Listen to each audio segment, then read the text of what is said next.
All right. In the last lecture, we talked about the importance of VA, and now let us have a look at the first step of vulnerability assessment. So the first step is to have a legal documentation. You cannot just randomly go and start performing a vulnerability assessment. You first need to seek proper authorization from the owner, because compromising or attacking a system without prior authorization is a crime. So do not carry out random tests on different organizations' websites. First, seek proper authorization and then only move ahead in performing a proper VA. The next step, that is the second step, is to identify the scope.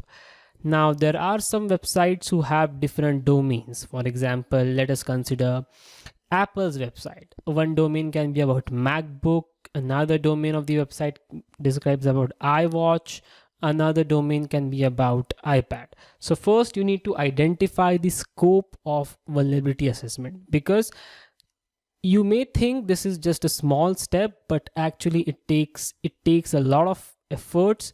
It takes many days to carry out a single penetration test or a vulnerability assessment. In penetration testing, you identify the vulnerabilities and then try to exploit and gain the access.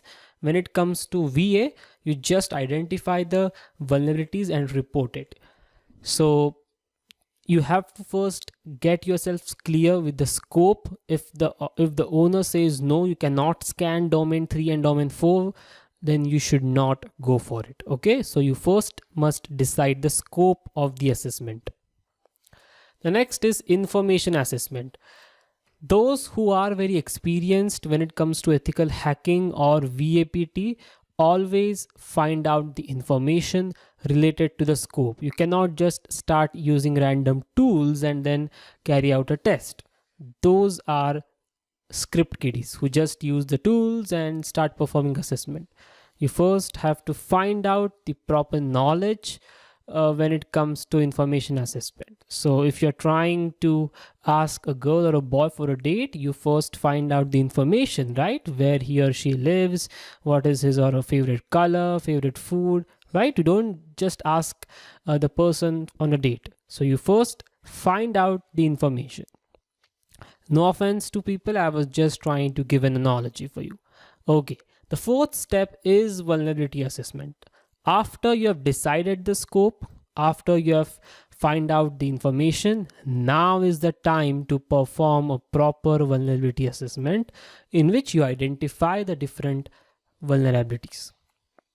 The fifth is penetration testing. As I said, when you are done with VA, you have to check whether those bugs really exist or not. Now, when it comes to a proper professional vulnerability assessment, it is not possible to do the entire VA manually. Okay, so you use automated tools like Nessus, Acunetics, OWASP, Zap Proxy, Burp Suite tools. So all these tools are automated vulnerability scanners which scan the website automatically and then give you the vulnerabilities. All right, but again, it is your job to test whether the vulnerabilities are present or not. So in that way, penetration testing comes into picture, where the attacker or where the hacker, the ethical hacker specifically, manually checks for each and every vulnerability present on the system. The sixth is gaining access. Now that you have got the information, you have exploited the bugs, it's time to gain the access.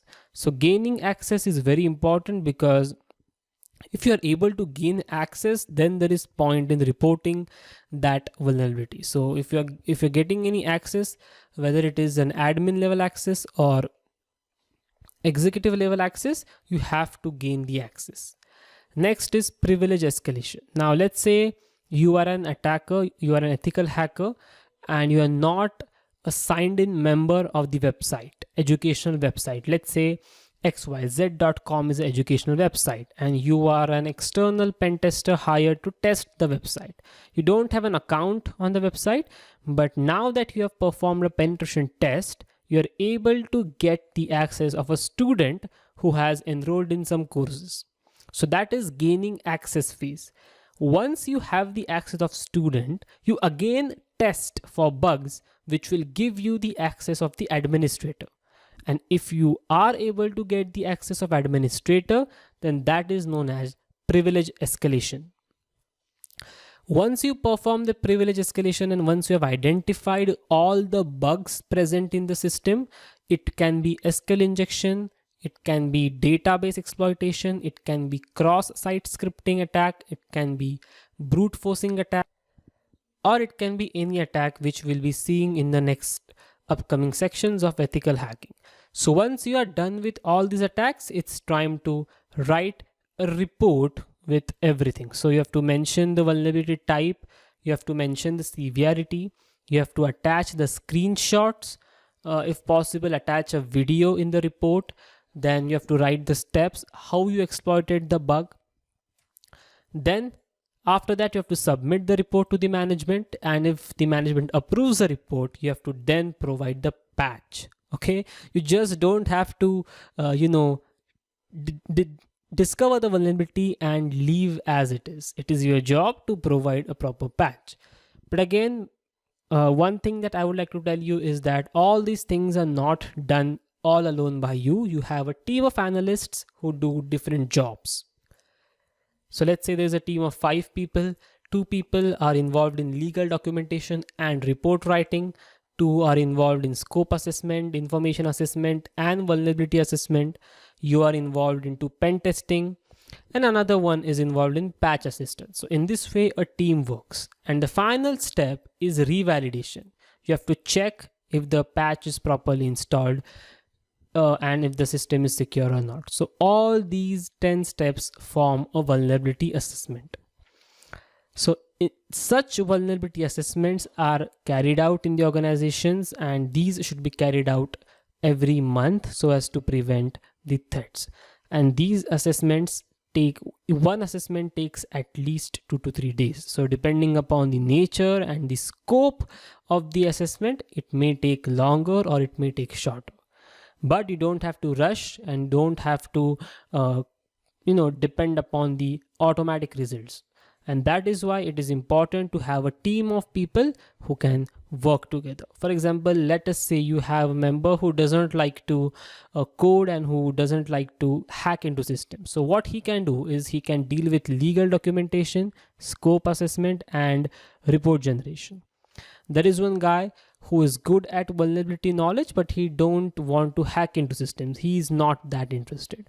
So what he can do is he can carry out the information assessment, he can carry out the vulnerability assessment, and then provide you all the vulnerabilities. You can carry out penetration testing and all the steps 5, 6, and 7.